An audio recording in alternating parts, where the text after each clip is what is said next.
gente vai ver muito conteúdo criado com IA, muito bom. Porque hoje a gente ainda olha para um conteúdo por IA e a gente fala assim, eu prefiro humano. É fácil falar isso agora, quando o conteúdo da IA é meio bosta, sabe? Eu vejo que tem essa tendência da pessoa falar assim, quero um conteúdo mais autêntico, mais humano. Mas será que isso não é uma negação? Várias coisas que eu venho falado nos últimos anos estão se concretizando. Por exemplo, da última vez, eu falei muito quanto eu acreditava nas DNVBs, e aí agora, vendo pelos números da Good Day, que é uma marca que eu sou investidor. Good Day, da Manucci, exatamente, né, que começou com as gummies de creatina. A tese não só está dando certo, como está dando certo mais rápido do que se imaginava. Quando eu entrei no negócio, faturava 100 e poucos mil por mês, e agora chegou a faturar 12 milhões em um mês.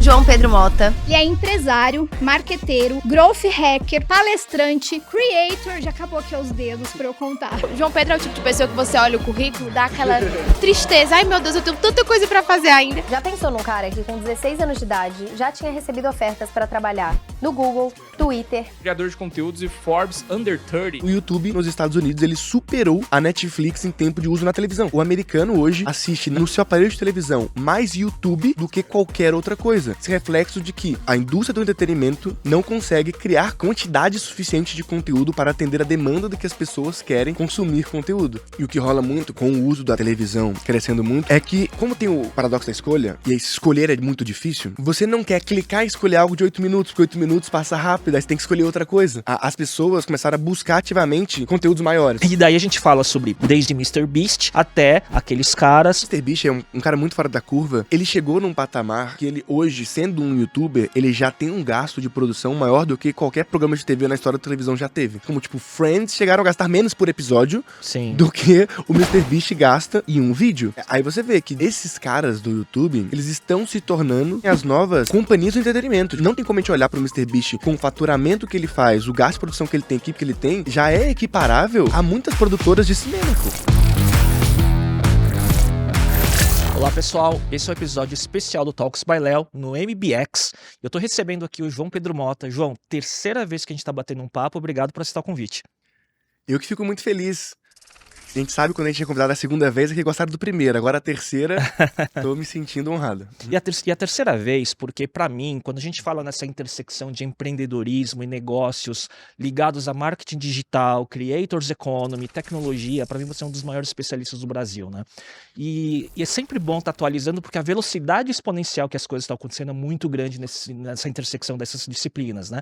Queria começar perguntando pra você, João, o que tá no seu top of mind agora? O que você tem visto de mais inovador no território que está chamando a tua atenção? Muitas coisas. Primeiro que eu tô vivendo uma fase estranha, que é aquela fase onde várias coisas que eu venho falado nos últimos anos estão se concretizando e estão acontecendo, e agora eu estou vendo mais pessoas falando sobre isso, e aquele sentimento de, nossa, que bom que eu não estava louco, as coisas realmente estão indo para esse caminho. A gente vê, quando a gente, por exemplo, gravou da última vez, eu falei muito, reforcei, né, o quanto eu acreditava nas DNVBs e que o Brasil não tinha tido a oportunidade ainda de acertar direito, porque a gente teve até alguns fundos investindo, mas acho que não era o timing certo naquele momento. Aí muita gente desistiu, chegou a achar que o modelo não funcionava. E aí agora, vendo, por exemplo, os números da Good Day, que é uma marca que eu sou investidor, eu vejo a concretude de que a tese não só está dando certo, como está dando certo mais rápido do que se imaginava. Então, um exemplo da própria Good Day, quando eu entrei no negócio, faturava 100 e poucos mil por mês. E agora chegou a faturar 12 milhões em um mês. Lembrando, né? Good Day, da Manucci, exatamente, né, que começou com as gummies de creatina. Perfeitamente. Né? Então, esse ano eles projetam fechar 80 milhões, ano que vem provavelmente vai ser 200 ou mais. E a gente vê que essa tese de creators liderando marcas não só é real, como vai acontecer cada vez mais. A gente vê também desde a CIMED fazendo esse founder-led growth, transformando os founders em creators ali, a Carla, o João Adib. E a gente, caramba, ver eles fazendo isso, acho que pra mim foi um marco importante para a indústria, para nossa indústria brasileira, porque era talvez dos últimos segmentos que a gente acreditava que entraria fortemente com um founder criando conteúdo, né? Que é a indústria farmacêutica. E eles não só fizeram isso, como deram um baile. Então, hoje o que eu tô vendo é, além dessas coisas se concretizando, e a força da geração Z e as marcas agora que estão tentando fortemente conseguir o consumo da geração Z. E aí agora eu tô visualizando que acho que o próximo movimento das marcas e do mercado vai ser o extremo oposto também, que é da geração mais velha. Né? Então, a gente vive hoje, assim como a gente tem 33% da população geração Z ali, que tem um poder de consumo crescente, né? Uma vez que eles já estão na faculdade, alguns deles já estão formados, ingressando em cargos de liderança, gerência, gestão. Então, ignorar a geração Z é praticamente impossível. Ele é um público consumidor muito relevante, está fazendo suas primeiras aquisições caras da sua vida pessoal, né? Pensando em comprar o primeiro carro, a primeira casa, então o seu primeiro financiamento. E só um parênteses, que muita gente fica pensando em geração Z com a cabeça de pandemia. Exato. Daquele jovem, né, que não tinha renda, só que a geração Z já tem renda. Já estão em cargos executivos, inclusive. Exatamente. Né? A geração Z depende do gap que você olha, ele tem aí até 29 anos, né? Então já tá ingressando, está experienciando o ápice da sua vida financeira, né? Começando a de fato ganhar um dinheiro relevante para o consumo, principalmente, né? Então a movimentação de consumo hoje, ela é uma parcela que não dá mais para ser ignorada. Só que na outra ponta, a gente vê que de fato os millennials, eles são uma geração meio perdida, né? No quesito representatividade, de consumo, de renda. Mas quando a gente pula eles e vai pra geração boomer, ou um pouco acima, a galera de 50 mais, 60 mais, aí a gente vê que graças aos avanços, né, da medicina, da qualidade de vida, a gente vai ver agora, cada vez mais, marcas, negócios e principalmente o entretenimento para essas pessoas. Sim. Eu vi uma pesquisa recente que analisou, né, hoje uma pessoa de 72 anos, ela é não só cognitivamente, mas fisicamente, ela tem o mesmo porte de alguém de 56 do passado, né? E faz sentido, né? Se a gente pensava antes uma pessoa de 70 anos, a gente visualizava alguém muito mais velho, debilitado, e hoje as pessoas de 70 anos, pô, estão fazendo esporte, estão vivendo a vida muita vitalidade. Normalmente. E isso vai representar, e isso é uma coisa que eu visualizo muito, uma grande disrupção, porque se de um lado a gente vê, por exemplo, a Gen Z não querendo, experienciando o entretenimento de uma forma muito diferente, evitando ir para boates, coisas do tipo, a gente pode ver talvez o reaquecimento desse mercado, só que recriando essa experiência para um público mais velho. Que cresceu com esse hábito. Que cresceu com esse hábito. Né, na sua jovem início da vida adulta, né? Exato, porque assim, se antes uma pessoa de 60 anos já se achava, sei lá, velho demais pra viajar o mundo, por exemplo, hoje ele tem vitalidade suficiente pra, não, eu aguento fazer um mochilão, eu quero viver essa experiência. Então, uma coisa que eu tenho olhado muito é quais são as próximas companhias, principalmente no ramo da saúde e também do entretenimento para pessoas mais velhas, vão surgir. Então, eu acredito que a gente tem aí dois grandes opostos, que são duas grandes oportunidades muito claras. Primeiro, quem vai atender bem a geração Z, que tá ganhando renda, tá ganhando espaço no mercado de trabalho, e também quem vai atender os sêniors, os mais velhos, porque eles querem experienciar o mundo, eles não querem só ficar em casa assistindo Netflix, eles querem viajar, eles querem ter entretenimento, eles querem ver shows. E com renda e patrimônio consolidados já, né? E querendo desfrutar com saúde e longevidade. Tanto que, quando a gente vê, né, nesse universo de podcasts, conteúdos e muita ciência que está sendo criada agora, está muito voltado à longevidade e qualidade de vida, né? Então, acho que isso tem tudo a ver com o mercado de consumo futuro, né? Não, totalmente, né? E esse é um mercado que vai crescer também cada vez mais, até porque as pessoas que hoje têm 30 anos, elas vão ter muito mais expectativa de vida ainda. Né? A gente está vivendo aí o começo do aumento brutal da expectativa de vida e da qualidade de vida, só que a gente não tem visto ainda o mercado criar soluções suficientes para atender essa demanda que é reprimida, e quando surge coisas nesse sentido, tem tido muito sucesso. Muito legal. Agora, quando a gente olha, né, saindo desse universo do mercado de consumo, a outra camada que chega e leva ao consumo é a camada de conteúdo, de mídia, de plataformas, né? E a gente vê hoje esse universo, né, que tem, de um lado, o conteúdo curto nas redes sociais, né? E o conteúdo longo ganhando proeminência, ganhando representatividade e voltando a ter protagonismo, né? Tipo, YouTube na TV conectada, né? Podcasts longos e por aí vai, né? Como que você vê esses dois lados, né, do conteúdo e o papel de cada um deles? Isso, na verdade, reflete várias coisas.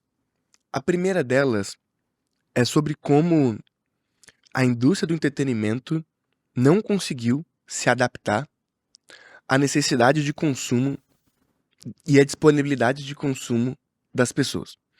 Então a gente vê a própria Netflix tendo uma dificuldade muito grande de manter a frequência de lançamentos de suas séries, que algumas delas tendo espaçamento até de 3, 4 anos de uma temporada para outra. Então, você vai lá consumir um conteúdo incrível que você gostava muito e você se sentia muito órfão, porque você não faz ideia se a próxima temporada vai ser ano que vem ou se vai ser daqui 5 anos. Sim. E isso era uma coisa que na televisão não acontecia, né? A gente tinha ali o cronograma muito bem organizado dos conteúdos.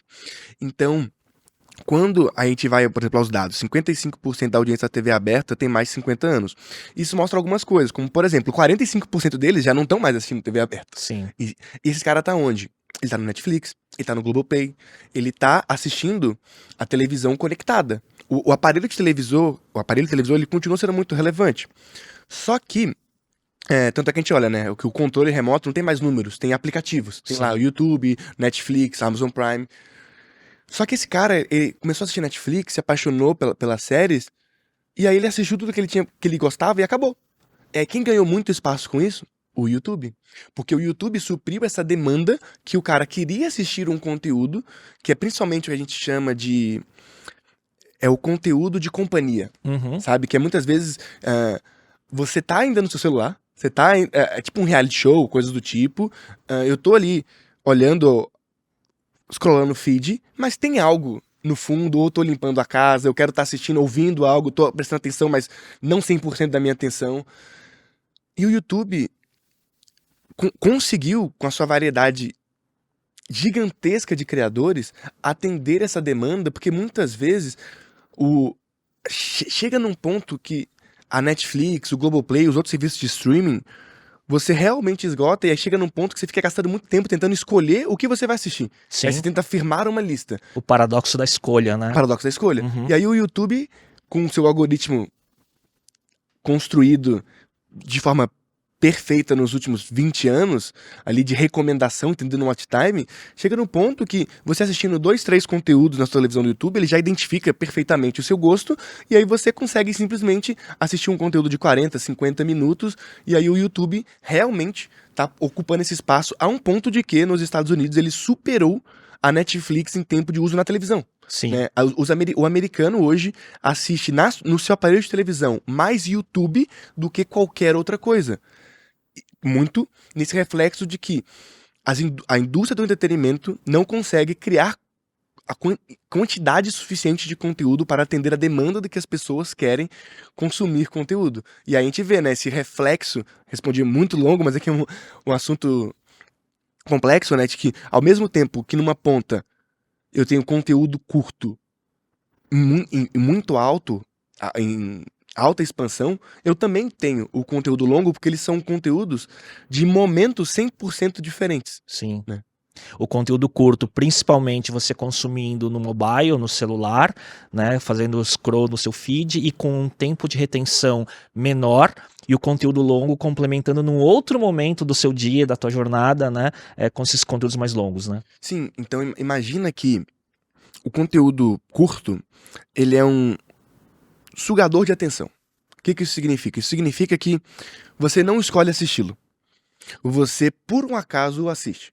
Então, ele é um conteúdo que você assiste normalmente em momentos de transição. Então, você vai lá, recebeu uma DM, abriu o Instagram, ou foi lá dar uma olhadinha nos stories, ou abriu o TikTok para ver alguns minutos, e aí acaba que por causa das recomendações, ao invés de ficar 2, 3 minutos, você fica 5, 10.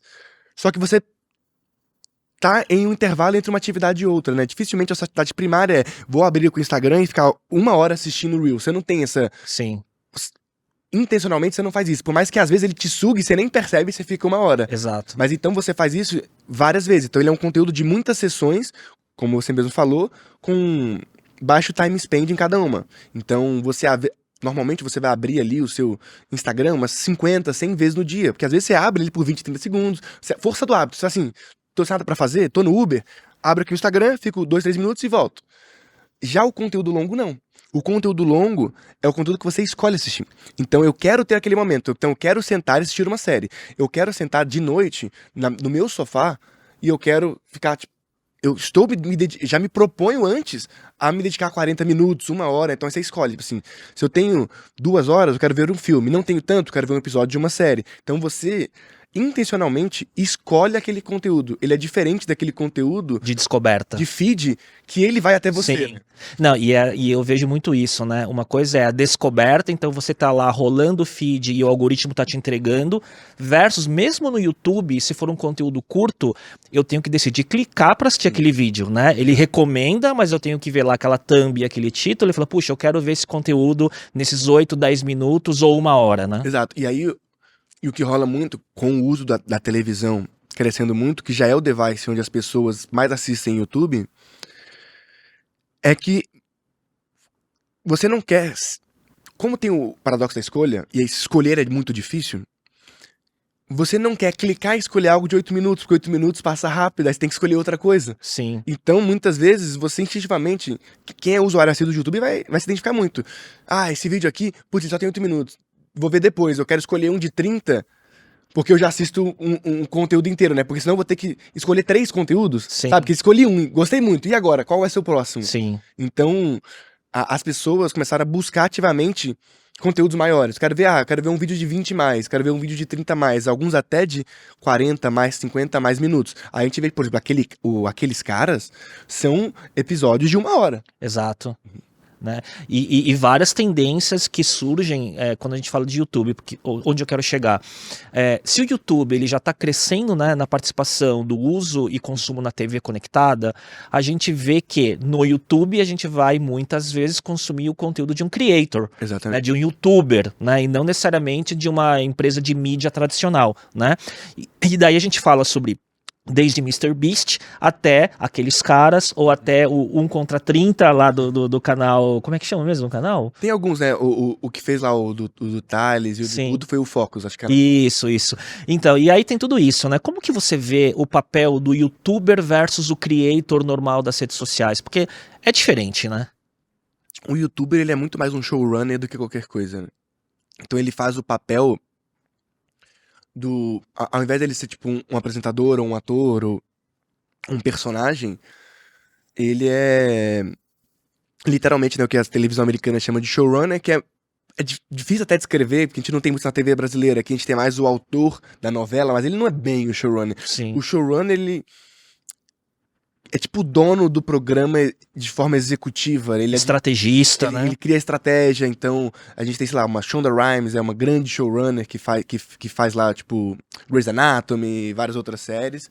Então, o youtuber, ele, por mais que, a maior parte das vezes, ele esteja na frente das câmeras também, ele é o principal responsável por pensar em toda a estratégia de go-to-market, de conteúdo, de algorítmica. Então, é muito comum você ver que os youtubers, eles sabem na ponta da língua falar sobre a retenção deles, eles entendem profundamente a audiência deles, até porque como elas passam tempo suficiente, o YouTube tem analytics bons o suficientes para que você consiga fazer uma análise muito melhor do que o que as redes sociais dão, você consegue, de fato, ser uma pessoa muito especialista sobre a sua audiência, mais até do que um executivo de televisão que depende de um Ibope que não tem tanta acurácia Sim. quanto o dado primário que o YouTube tem sobre sua própria audiência, né? Uhum. E quando você vê isso, a gente estava até falando antes da gente gravar, né? Você tem fenômenos, né? Como um Mr. Beast, né? Sim. Que é um grande um conhecedor do comportamento da audiência, né? Perfeito. Antes de ser um creator na frente das câmeras, né?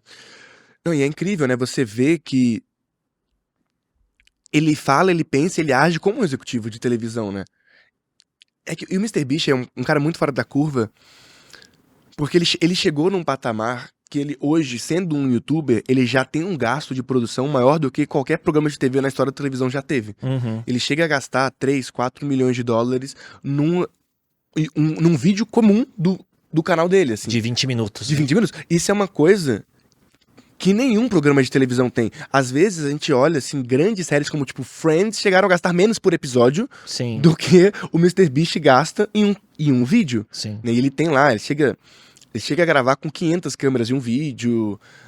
Aí você vê que, de fato, esses caras do YouTube, esses youtubers, eles estão se tornando não só as novas estrelas, mas também as novas companhias do entretenimento. Tipo assim, as próximas Warners, as próximas Paramounts Sim. vão ser... Porque assim, a gente não tem como a gente olhar pro MrBeast com o faturamento que ele faz, o gasto de produção que ele tem, a equipe que ele tem, já é equiparável a muitas produtoras de cinema, pô. Sim, sem dúvida.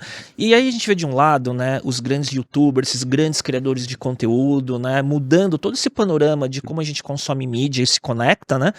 Mas do outro lado a gente vê também os creators pequenos, né, os nano-influenciadores, micro-influenciadores, ou até os conteúdos gerados pelos próprios usuários, clientes, os UGCs, né?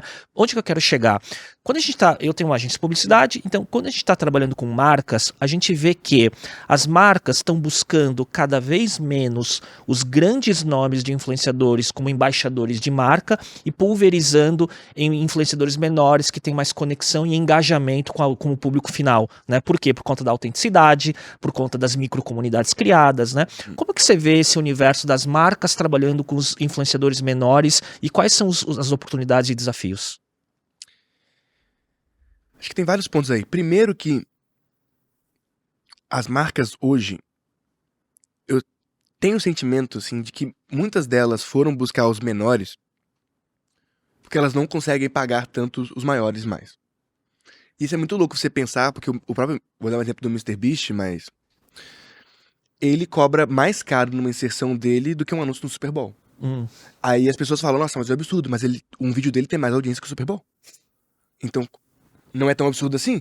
Então, um vídeo dele chega a ter 200 milhões de visualizações, na média. Não tô falando do outlier, na média. Uhum. Isso é mais audiência no estado. E se você pegar o público americano, que ele tem 55%, é mais de 100 milhões, é mais audiência que o Super Bowl. Então faz sentido ele querer cobrar mais caro que o Super Bowl. E aí as marcas, muitas vezes por enxergar o criador como algo menor, ainda não tem a coragem, muitas vezes, de falar, pô, vou pagar 5, 6, 7 milhões de dólares numa inserção num vídeo do YouTube. Só que ele tá disposto a pagar no Super Bowl e impacta um público muito parecido.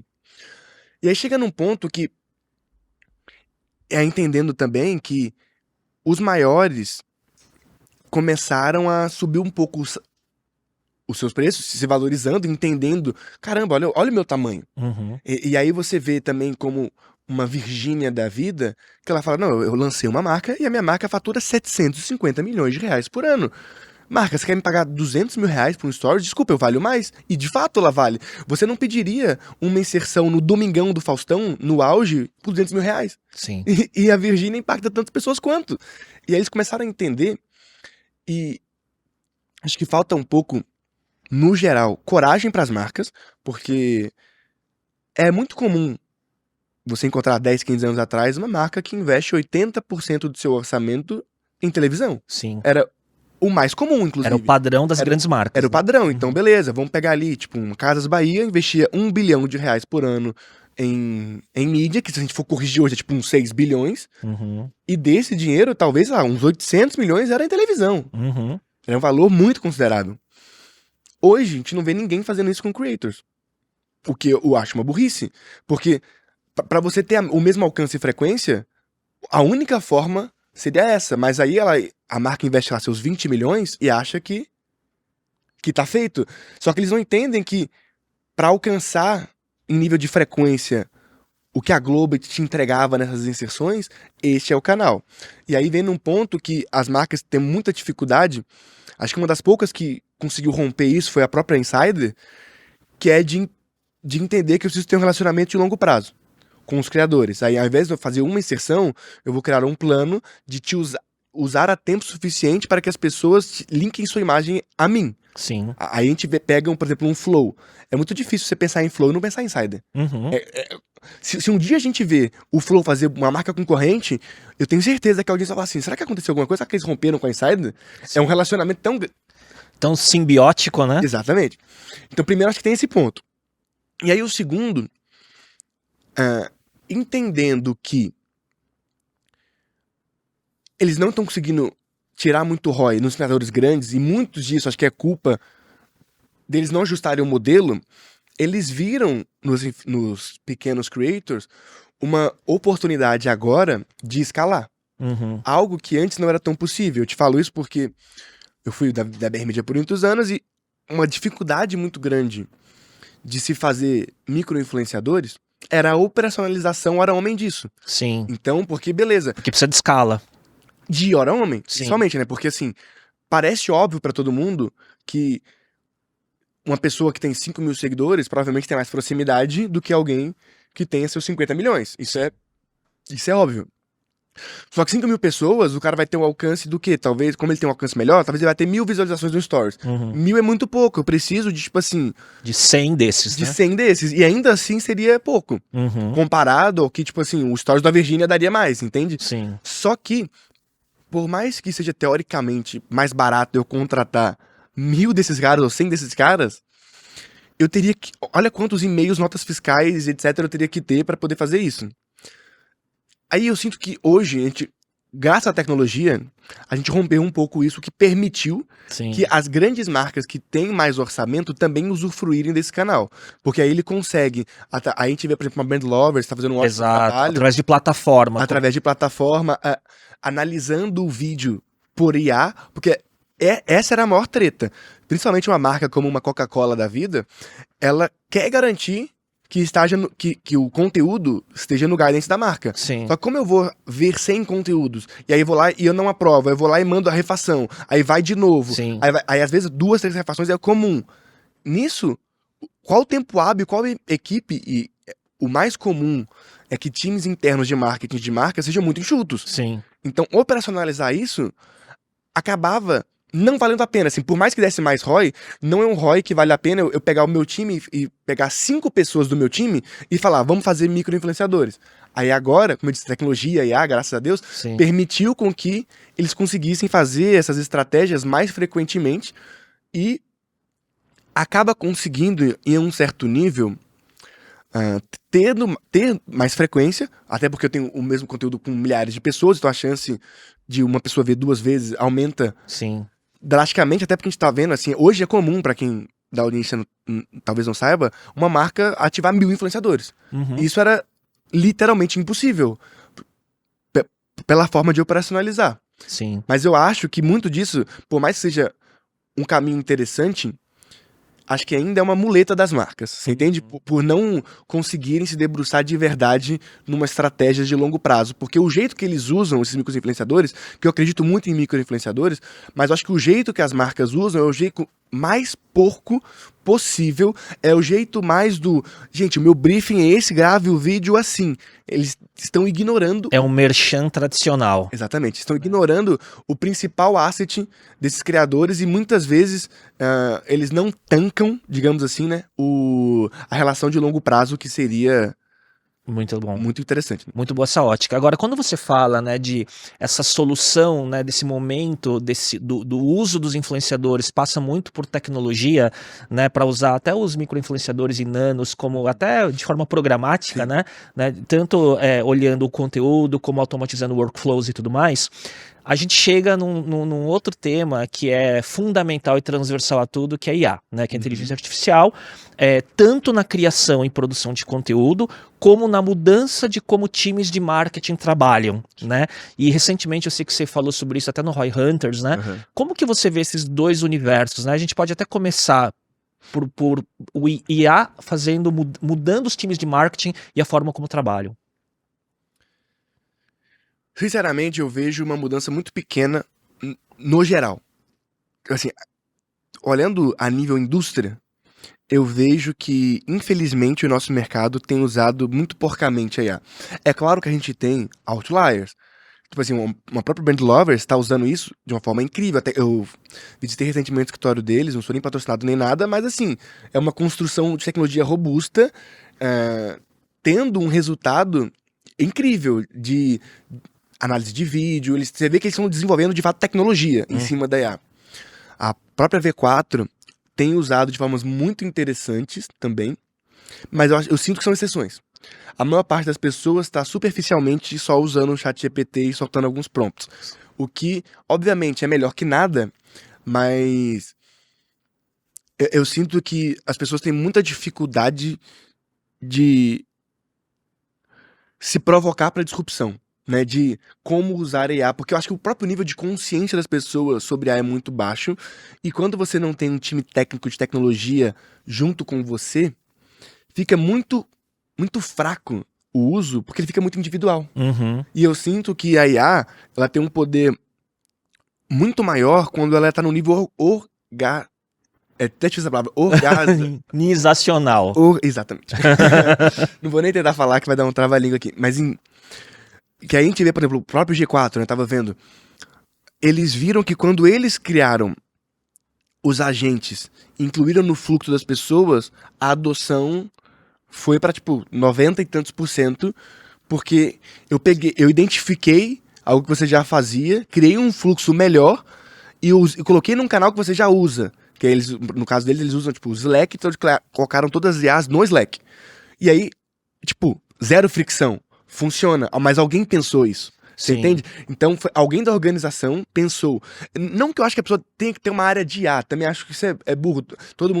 Todas as áreas deveriam usar IA, mas pensar como resolver um problema da organização como um todo, ao invés de pensar só em como eu tenho um mini estagiário, é um passo que eu vejo que poucos estão dando, e esses poucos terão uma vantagem competitiva muito maior do que os demais, né? Quando eu converso sobre IA na melhoria da produtividade individual da organização, eu vejo sempre que cai nesse lugar comum, né? A maioria dos lugares, a IA, ela tá melhorando a produtividade numa pequena escala do indivíduo, por conta das LLMs, ChatGPT e outros, né? Então você melhora a sua produtividade, você melhora o seu brainstorm, você dupla, né, copilotando com IA, né? Então com ferramental individual, mas o ganho organizacional o coletivo não está tendo grandes ganhos ainda, que é um pouco o que você está falando, né? É porque, assim, se a gente for ser bem pragmático, usar IA não vai te trazer uma grande vantagem competitiva. Por um simples fato de que, como a maior parte das pessoas está usando no nível individual, o que vai acontecer é que, talvez, esse ano que vem, a gente veja, por exemplo, numa métrica ali de bolsa de valores, talvez o faturamento por funcionário subindo.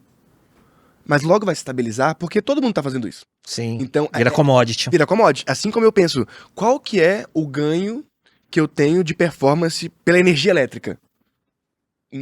Não tem, entendeu? Porque assim, talvez em algum momento quando a energia elétrica foi descoberta, as primeiras fábricas que adotaram, as primeiras soluções casadas com energia elétrica, obviamente elas tiveram uma vantagem competitiva. Só que hoje todo mundo tem energia elétrica e usa energia elétrica. Assim como a internet, assim, qual que é o ganho que a internet traz? É marginal porque todo mundo usa a internet. Em 2013, você tá na internet era um ganho gigantesco, era uma vantagem competitiva.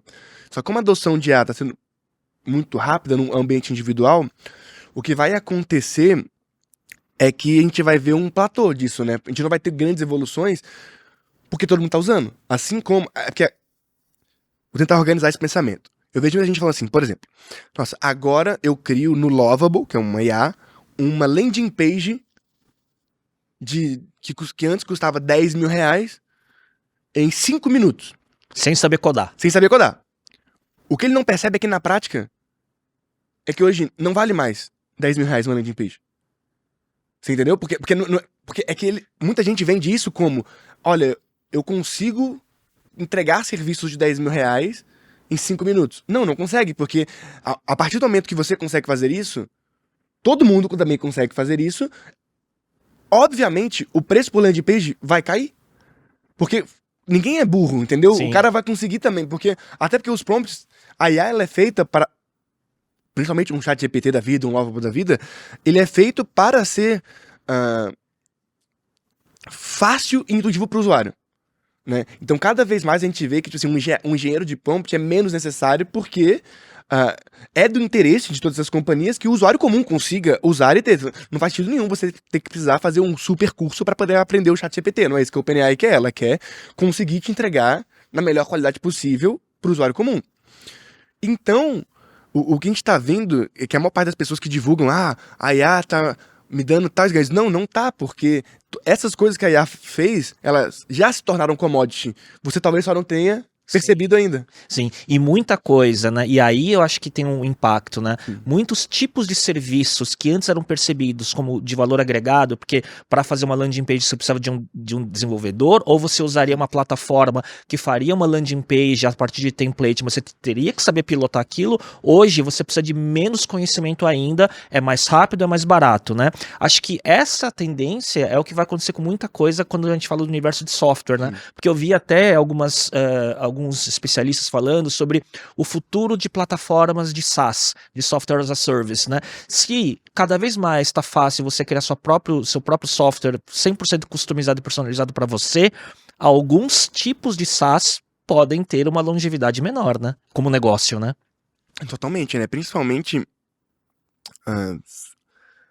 SaaS B2B.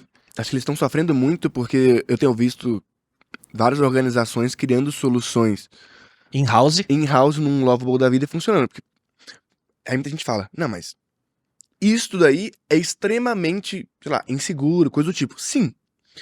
Só que para uma intranet, funciona 100%. Exato. Tipo assim, de fato, se eu for montar uma empresa disso e colocar isso em produção, eu, obviamente, tô... tipo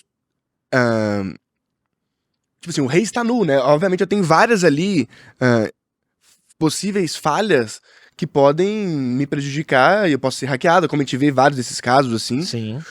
Só que por uma solução interna que às vezes 5 pessoas vão usar, desculpa, velho, funciona 100%. Exato. 100%. Você não vai trocar o ERP da empresa, né? Mas algumas soluções, né, de internas que você usaria uma consultoria externa para desenvolver para você, não mais. Ou até mesmo você usaria um SaaS, tipo assim, que te cobraria um valor considerável. Eu falo isso de várias coisas que a própria V4, eu converso muito com o João Vitor também, o próprio G4 fez.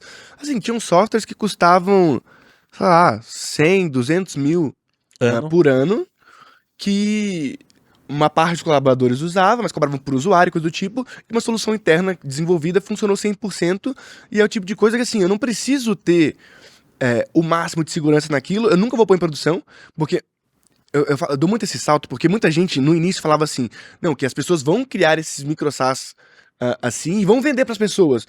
Você nem precisa, você entende? Eu nem preciso construir uma empresa para vender isso para terceiros, eu posso usar internamente, porque aí a minha como posso dizer, eu posso ser menos criterioso com vários fatores, porque eu vou usar apenas internamente, e muitas vezes resolve melhor do que aquela solução que eu dou uma personalizada para minha necessidade única. Isso tem acontecido, assim, muito. Eu tenho visto várias pessoas trocando alguns SaaS que faziam algumas partes específicas dentro da operação, que agora fez uma solução vibe coding e resolve o problema. Agora, isso é interessante, porque eu entrevistei recentemente o Bruno Okamoto da comunidade MicroSaaS, né?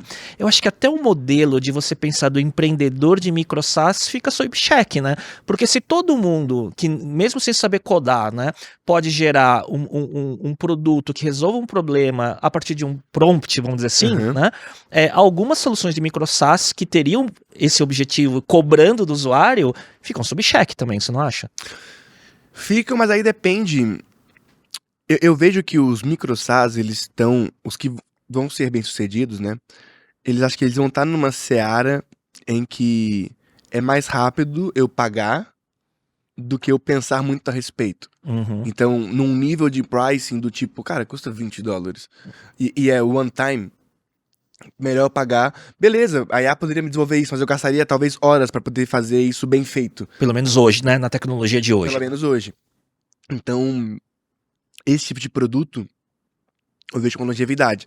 Agora, um micro SaaS baseado em recorrência, aí já começa, se eu vou usar isso por muitos meses, a não ser que seja muito barato também, tipo assim, beleza, vou usar por muitos meses, mas é $5 por mês, não vale o meu tempo de tentar pensar em como construir isso.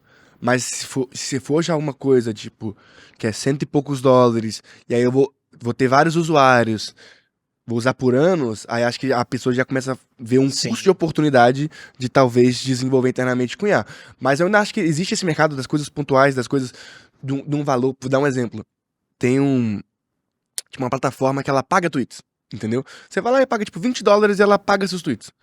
Eu vou usar isso uma vez na vida. Não vale meu tempo tentar desenvolver algo assim, sendo que eu posso só pagar $20. Então acho que existe essa oportunidade, tem algumas coisas assim de você upa um PDF, ele vai fazer uma análise do sei lá o que, uma coisa que eu preciso uma vez. Ok, se isso aqui já funciona, já é validado, tem esse mercado. Óbvio que ele não é ultra grande, mas os micro SaaS mais bem sucedidos que eu vejo vão mais pra esse caminho, num ponto de que a pessoa tem uma dor, ela é meio urgente, ele tá precisando disso pra hoje, e aí e ele vê um produto que resolve aquela dor num preço que ele considera barato, assim, muito menor do que a minha hora de trabalho, principalmente Sim. para um americano, né, que é uma parte desses consumidores são americanos, eles fazem muito essa conta do tipo, minha hora de trabalho vale tanto, e eu gastaria várias horas, isso aqui me poupou, então na cabeça dele, pô, me deu lucro usar esse produto. Sim. Eu acho que vai nesse caminho. É interessante. Então, quer dizer, o micro SaaS, o empreendedor de micro SaaS, ele tem que pensar para que propósito ele está criando aquele produto para saber sobre a longevidade dele ou não, né, no mercado. Né? Total, e quantas pessoas têm essa dor Uhum. e qual é o mercado endereçável. Um ponto importante também que eu vejo é um erro que eu vejo pessoas cometendo no Brasil é fazer micro SaaS em português. Esquece. Todo mundo que a gente vê, tipo, um próprio Peter Levels da vida, eles são pessoas que ele, se não me engano, acho que é finlandês, algo assim, mas ele fez inglês, ele não fez no idioma dele, sabe? Sim. Todo mundo go global. Sim. Não faz sentido, até porque, principalmente em SaaS no geral, pensando em B2C, a maior parte do consumidor será um americano. Sim. Então não faz sentido. Ou em língua inglesa, né? Ou língua inglesa, exato. Mas mesmo assim, normalmente, mais de 50% costumam ser americanos mesmo. Sim. É bizarro, assim. A gente falou sobre o impacto de IA na produtividade individual, no desenvolvimento de software, né? Mas tem um outro ponto de IA, né, que eu acho que vai ser o grande salto agora, que é a adoção dos agentes de IA, né? Uhum. E isso é muito importante porque a gente está falando ainda da IA no uso individual, tipo o ChatGPT, das LLMs, e o ChatGPT mal completou 3 anos, ele foi lançado o 3.5 que popularizou, né? Ele foi lançado em 30 de novembro de 22, vai fazer 3 anos agora, e agora a gente começa a ver, desde Manus até o agente, né, do ChatGPT, quais grandes mudanças você vê pela frente com a adoção dos agentes? Eu vejo algumas mudanças, assim, de agentes e IA em geral. Primeiro, é que eu acho que a gente tá num baby steps de IA ainda. Eu sinto que a gente tá na 2007, 2008 do iPhone, onde ainda era concentrado a maior parte das inovações na própria Apple, digamos assim. Não tinha um efeito marketplace da Apple Store ainda, sabe? Uhum. A gente ainda não viu grandes soluções usando IA decentemente. O que aconteceu foi, obviamente, todo o software, tudo que existe, colocou IA de alguma forma. A maior parte delas de um jeito meio porco, meio muito igual, muito parecido. A gente vê vários produtos que na prática são wrappers de IA, que estão ali só uma camada em cima da API por padrão do ChatGPT. Eu sinto que a gente ainda não tem um ecossistema de empresas usando muito bem a tecnologia IA grandes. Isso eu acho que vai ser inevitável, Porque até eu sinto que a gente ainda vai ter um produto maior que o ChatGPT. Porque a própria OpenAI, ela se considera uma plataforma, né? Sim. E o ChatGPT é tipo um produto usando os modelos dela. Uhum. Então, acho que ainda falta a gente descobrir ainda um uso em escala de alguém usando AI decentemente, que não seja um chat, seja um wrapper da IA. Tá começando, a gente vê algumas coisas, até no Brasil aqui, tipo um Meg da vida. Tá começando, mas você vê que eles ainda são muito parecidos, assim, a maior parte dos produtos que há. Então acho que a gente vai ter essa disrupção de quando a gente começar a ver empresas usando os modelos de forma disruptiva, bem interessante, que não seja, tipo, a gente não sinta que é tipo uma cópia do ChatGPT, só que mais especialista um pouquinho nisso aqui. Uhum. Porque tudo isso aqui eu acho que vai morrer. Acho que inevitavelmente o ChatGPT ele vai conseguir ter os agentes próprios dele. Se o seu produto, a única diferenciação do mercado dele é um seu treinamento, eu acho que é fraco, sabe? Porque inevitavelmente a OpenAI vai conseguir. Se esse mercado for grande o suficiente e decente o suficiente, ela vai conseguir fazer. Então, acho que vai ter essa disrupção quando a gente vê empresas reais usando o AI first de uma forma que não seja só as pressas que nem todo mundo fez para poder falar que tem AI embarcada. Sim. Vejo na área da saúde. Acho que vai ser inevitável. Essa é uma conversa espinhosa que as pessoas não gostam muito de ter. Eu até fiz um post no Threads recentemente falando que uma opinião impopular de que, na minha visão, algumas profissões já estão outdated, já estão... Como é essa palavra mesmo em português? Ultrapassados? Não só Datados? Já estão ultrapassados, já estão... Superados? Né? Superados pela... Não é bem superados, mas assim, eles estão... A IA tornaram obsoletos. Uhum. Algumas profissões se tornaram obsoletas por causa da AI. E eu sinto que a gente tem um amadorismo governamental de ter uma discussão séria sobre isso, porque vem umas defesas muito genéricas. Aí o que eu falei? Eu acho que... Eu dei um exemplo, que uma das profissões que eu acredito que tá obsoleta é nutrição. Nutricionista, por exemplo. E a verdade é que a gente vai ver em breve advogados, médicos se tornando obsoletos por causa da IA. E aí a gente vê nos comentários, tinha muitas, obviamente, pessoas da saúde indo contra, falando, não, mas é porque uma LLM não é feita assim, tem erros, olha isso aqui. E aí ele fala, não, mas é que... Alucina. Mas nem é só isso, ele fala assim, eu quero ver então um ChatGPT ir numa UTI e fazer tal. Aí ele vai lá e dá o exemplo mais específico possível, tipo, que não é o dia a dia de 99% dos nutricionistas. Eu não tô falando assim que todos os nutricionistas vão deixar de existir, mas principalmente a gente vê numa geração Z que já tem uma relação com o ChatGPT tão natural que muitas das coisas que antes buscaria um profissional nunca vai acontecer essa necessidade. Eles não percebem... Tipo assim, não é uma crítica aos nutricionistas em si. É uma visão de mercado de que isso tá acontecendo. Tem muita gente... A gente vê lá no SXSW que um dos assuntos mais em alta desse ano foi as pessoas usando os LLMs como tratamento psicológico, coisas do tipo, como... Sim, o use case número 1, até pela Harvard Business Review eles mediram, né? É como terapeuta, e aí eles ficam negando a realidade de como assim, mas um terapeuta é melhor. Tá, mas você não controla o mercado, as pessoas estão escolhendo usar dessa forma, então acho que a gente vai ter uma disrupção na área da saúde, porque acho que vão vir iniciativas, eu acho que a OpenAI vai tancar, porque ela sabe que esse é um use case, e vai criar uma especialização disso, né, do modelo. E aí muita gente, e as críticas que as pessoas vão é muito pontuais, assim, algo que é facilmente corrigível, assim, não é algo como se fosse impossível fazer. Beleza. E eles sempre falam, mas o fulano é muito bom, o médico, aí citam sempre uma exceção do melhor médico possível, ou melhor nutricionista possível. Sim, só que o nutricionista médio que a Dona Maria vai, não é esse cara. Eu gosto de uma frase que fala assim, né? A exceção é o exemplo dos burros, né? Então, é isso que você está falando. Exato. Assim, né? Então eu vejo que a gente vai ter esse avanço na saúde, eu tenho certeza que vão ser criados produtos, e a gente vai ter um bafafá gigantesco. Isso vai ser um assunto de regulamentação estatal no mundo inteiro, porque vão ter, em algum momento vão ter estudos, e eu tenho certeza... certeza não, acho que é muito, muito forte a palavra, mas acho que é muito provável que os modelos, principalmente em algum momento vão ter feitos modelos treinados especificamente para esse intuito, vão ir melhor e ter mais acurácia do que a maior parte dos médicos humanos e pessoas, e humanos em geral, não só médicos, advogados, porque a IA é feita pra isso, né? Então, a maior parte dessas profissões, se a gente for parar pra pensar mesmo, tipo, o que um advogado faz?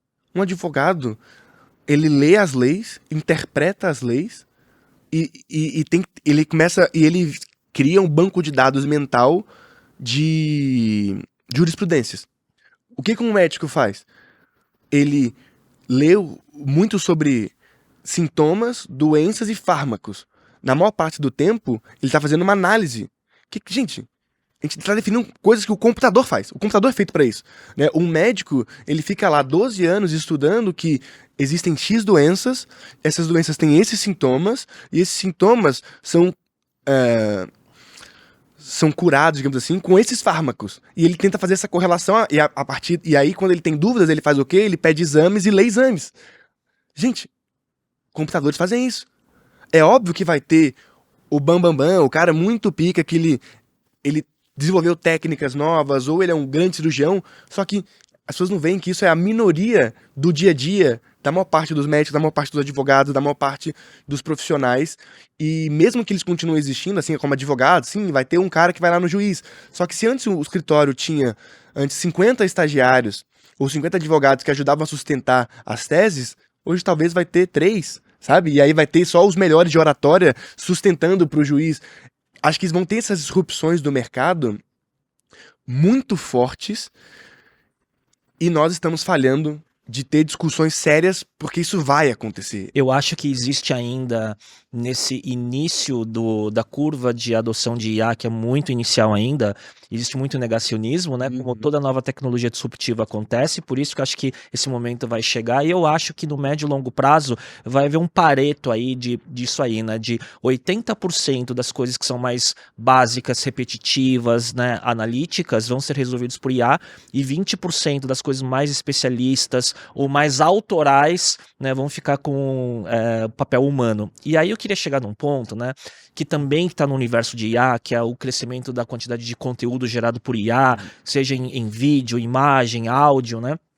Onde que você acha que é o papel da autenticidade humana no futuro, né, seja do mercado de trabalho ou seja das profissões criativas, né? Onde que é o papel do humano frente a tanta coisa que a IA está trazendo?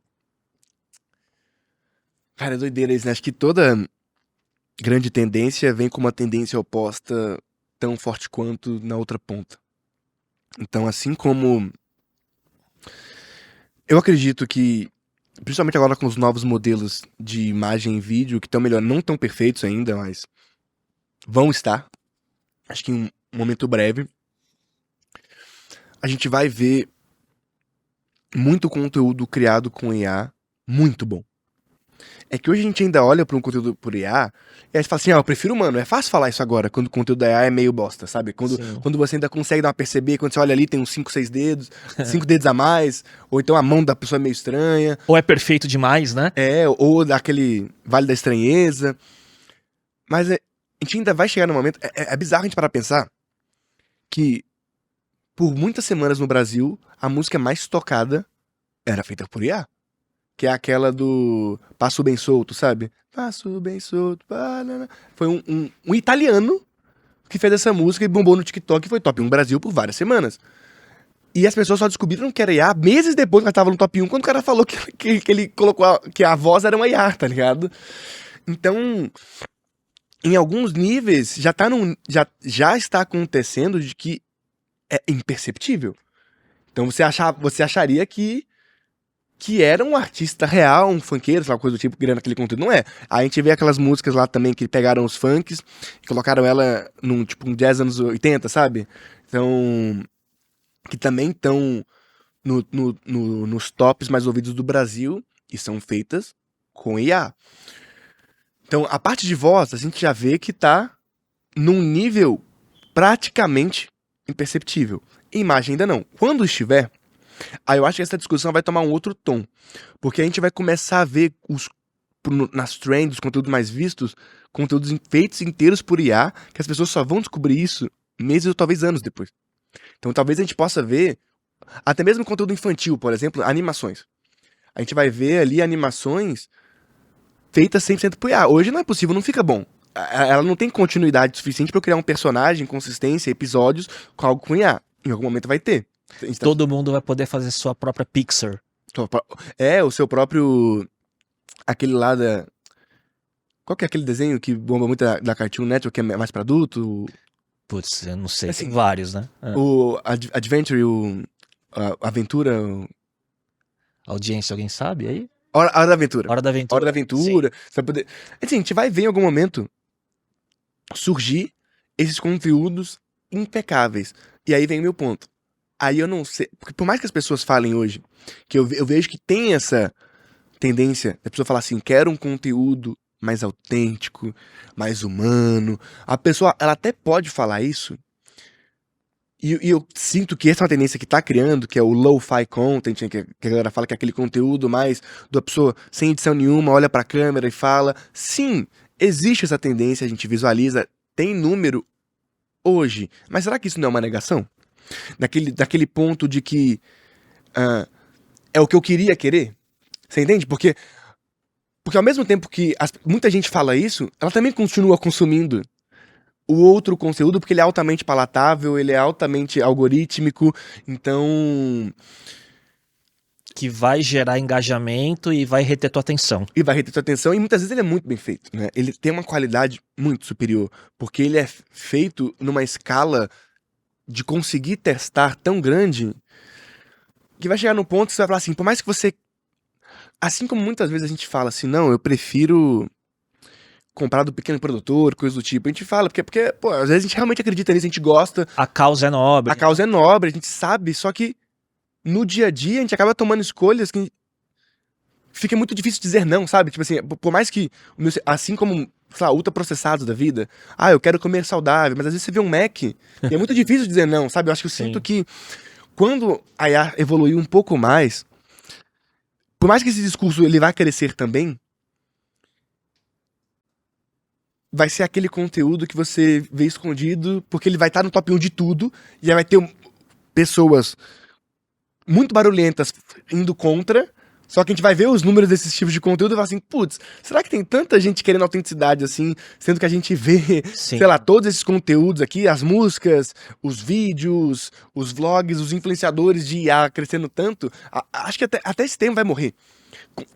Porque a IA vai estar na praticação de tudo, assim, vai ser muito difícil você ver um conteúdo que não tem IA. Acho que hoje já é muito difícil, porque pelo menos no roteiro, acho que tá de 100% de todos os criadores de conteúdo. Acho muito difícil ter um criador de conteúdo que em 2025 não use IA em alguma parte do processo. Que seja pra revisar, ou pra brainstormar no começo. Pra thumb, Sim. pra edição já usam muito, pra eliminar respiração, pra alguns cortes. Aí vai chegar num ponto que vai estar em tantas partes do processo... Que, o que vai ser um conteúdo sem IA? Só se for aquele de fato, aquele criado falando na câmera sem edição, sem nada. Que, como eu disse, tem pessoas que falam que preferem, mas o que os números mostram na prática é que por mais que você vá intencionalmente nesse tipo de conteúdo, na maior parte do tempo, o algoritmo te empurra muito mais coisas e você não consegue resistir. E eu te fiz essa pergunta porque você, desde o início da internet, das redes sociais, desde que você era adolescente, você sempre foi um visionário das tendências e pegou todas as curvas praticamente no momento certo. Então, por isso que quando você falou logo no começo da nossa conversa, o que eu falava anos atrás, hoje eu vi que não estava louco, né? E mais uma vez estava certo. Então, eu acho que essa pergunta ela diz muito sobre o que a gente vai ver em 1, 2, 3 anos pra frente, e talvez revisitando essa pergunta e essa resposta, a gente olha, puxa, de novo o João Pedro estava certo e foi por esse caminho, né? Provavelmente. Essa pergunta, assim, até me fez refletir bastante, que eu nunca tinha organizado tantos pensamentos, mas é isso, velho, eu acho que a gente tá vivendo, pra mim, quando eu olho essas músicas aí no top 1, é muito chocante, sabe, porque eu também, quando eu vi pela primeira vez, eu não identifiquei que era IA.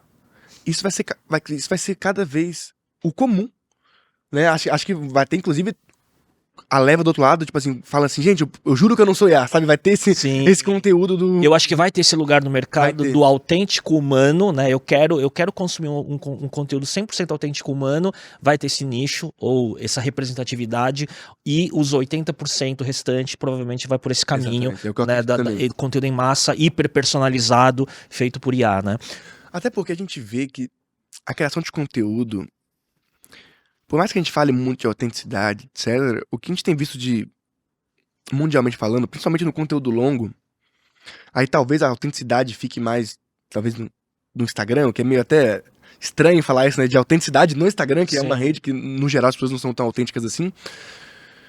O que a gente vê no conteúdo longo é canais como o MrBeast e vários outros, o MKTD. Assim, quando a gente olha assim, os criadores mais consistentes do YouTube, eles estão dando um salto de produção, de qualidade, de investimento.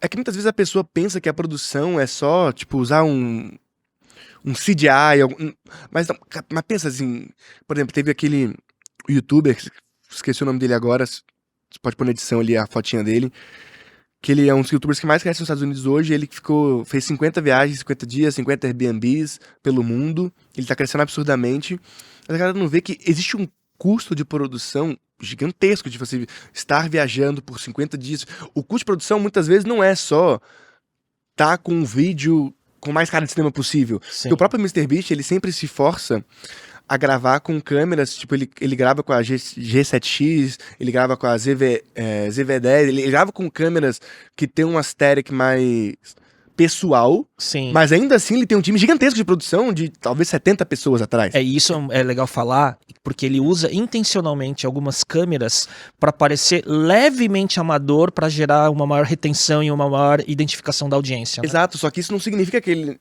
não tem um alto custo de produção, por mais que ele faça um conteúdo que parece que não é, né? Que ele parece ser um conteúdo fácil de fazer, mas ele é muito caro. Aí chega num ponto que, na busca pela o vídeo mais único possível, que é uma coisa que esses youtubers falam bastante, né? Que como eu faço para que a minha thumb e o título sejam chamativos, esse conteúdo soar único. Ele envolve um gasto de produção muito grande, que às vezes é invisível aos olhos do público, porque ele não tá na tela, Sim. mas às vezes ele tá, tipo, em até chegar aquilo. O cara fez uma viagem, o cara fez... Ele estava em... Ele fechou um local, ele estava num lugar exclusivo.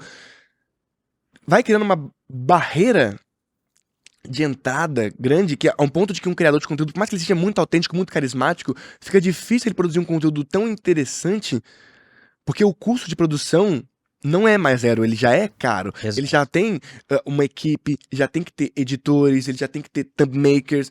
Hoje, um criador de conteúdo médio do YouTube, ele já tem um squadzinho ali de no mínimo 5 pessoas. É muito raro você encontrar um criador que pelo menos viva disso, que não tenha esse time. Que aí, como eu disse, isso vai criando essa dificuldade do que a gente chama de autenticidade, né? Por mais que as pessoas falem, é difícil um conteúdo autêntico. Quando a gente fala de autêntico, se a gente tá falando disso de eu só ligo a câmera, gravo e falo, e é isso, desculpa, esse conteúdo tende a performar cada vez menos. Porque a gente tem visto criadores realmente investindo muito tempo, dinheiro e pesquisa para criar conteúdos cada vez mais interessantes e cada vez mais únicos. E aí vem o segundo passo, que aí é matador.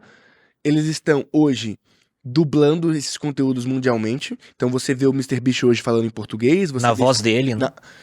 Hoje eles têm dubladores ainda, acho que, mas com a IA em breve. É que a IA ainda não tá melhor do que a dublagem profissional. Sim. Mas quando estiver, provavelmente a gente vai ver isso cada vez mais. Aí vai ser difícil para um criador brasileiro competir com o cara dos Estados Unidos que tá gastando...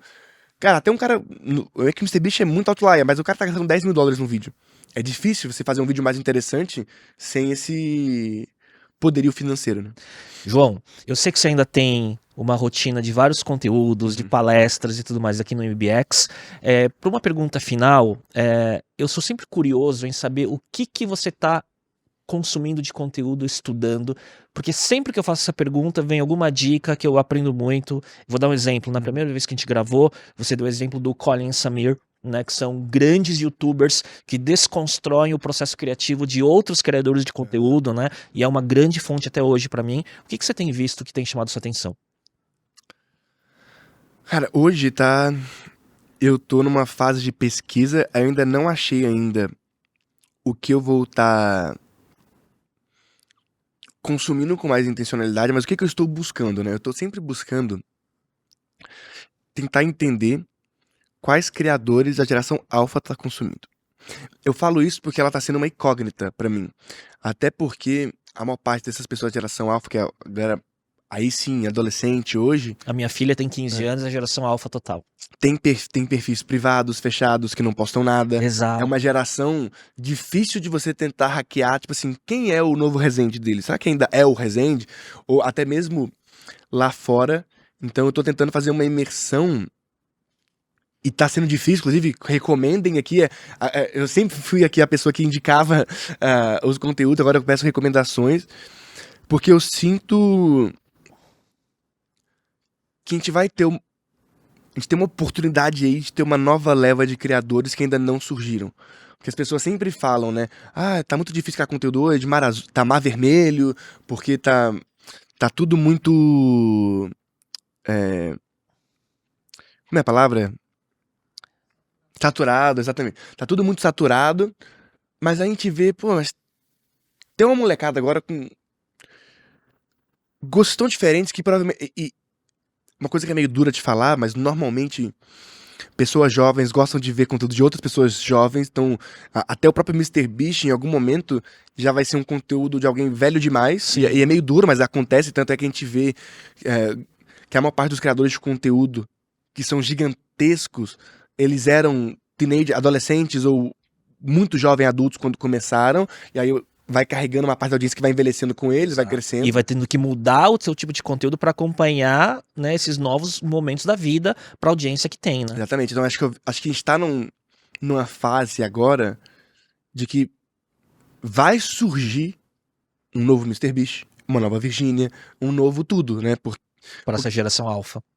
Exatamente, porque esses nossos criadores, que são já estão ficando velhos demais, né? Eu vejo assim, a minha filha, e a geração dela consome muito conteúdo, posta menos, muita gente com perfil privado, ela é fã de, por exemplo, Sabrina Carpenter, né, que já é uma artista cuja produção toda em torno da música e tudo mais é criado pro algoritmo, né, são produzidos por algoritmo de Spotify, de TikTok e tudo mais, então é muito curioso esse padrão de comportamento mesmo. Então eu tô tentando hackear esse consumo, até porque eles não figuram ainda tanto nas listas de em alta, coisa do tipo ainda, mas eu acredito que é sempre bem interessante ver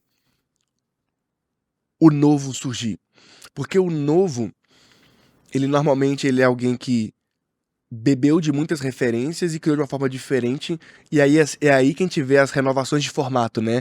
Que as pessoas podem estar perguntando, mas por que isso se interessa tanto? Porque pessoas tão jovens estão consumindo. Porque uma vez que ele dita o formato, a pirâmide inversa começa a adotar esse formato também, né? Assim Sim. como hoje todo youtuber tenta se parecer um pouco com o jeito do MrBeast, e aí a maior parte de criadores de conteúdo de marketing tentava se parecer um pouco com o Gary Vee, é o natural, e aí, então na prática, o que eu tô tentando buscar? Tô tentando buscar quais serão os novos formatos, né? Porque novos criadores, quando vem uma nova geração de criadores, normalmente eles vêm carregando formatos novos, e eu sinto que a gente tá nessa berlinda ali do que.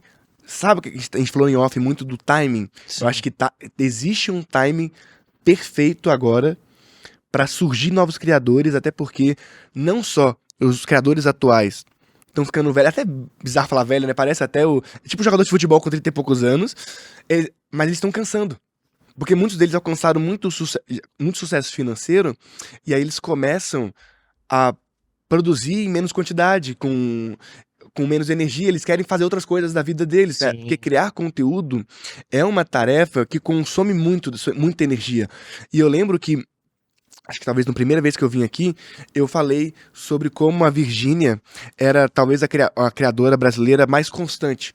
Porque naquele momento que a gente tinha tido aquela conversa, ela mesmo já tendo seus 50 milhões de seguidores, ela ainda postava vídeos no YouTube todos os dias e estava em todas as redes. Então ela postava vídeo no YouTube todo dia, 100 stories por dia e ainda postava 1 a 2 TikToks por dia, todos os dias. E aí, poucos meses depois, ainda teve um programa de televisão. Sim. E aí hoje, fui olhar o YouTube dela, ela não posta nada há 5 meses. Então, ou seja, até mesmo uma Virgínia que por muitos anos foi ultra consistente, já tá dando um pé no freio. Porque mudam os interesses, né? O horizonte, né? Começa a ir para outros lugares, como empresária e tudo mais, e a fase muda, né? Exatamente. E essa é uma fase ótima, porque as pessoas vão continuar tendo a demanda por conteúdo, e aí os criadores que já alcançaram lá seu sucesso financeiro e não dependem mais tanto de ter uma produção tão grande, eles começam naturalmente, pode ver, pô, a maior parte dos criadores que você acompanhava há 5 anos atrás, se você for olhar o perfil deles, hoje eles produzem muito menos. Sim. Então, por mais que a gente viva de fases em fases momentos de mar vermelho, o mar volta a ficar azul, porque as pessoas vão cansando e vão surgindo novas. E surge uma nova geração inovando em formatos, né? Vão, eu queria agradecer, é sempre um aprendizado para mim, renovar, por isso que terceira rodada, depois vem a quarta, depois vem a quinta, e a gente vai vendo, revisitando se cada onda se concretizou daquela forma, quase sempre sim, por isso que eu acho que você é um dos grandes oráculos aí da indústria. Obrigado de novo. É um prazer inenarrável estar aqui. E deixe seu comentário, se inscreve no canal e dá o like, que ela gosta de fazer o CTA. Obrigado, João. Valeu, até a próxima. tchau. Valeu.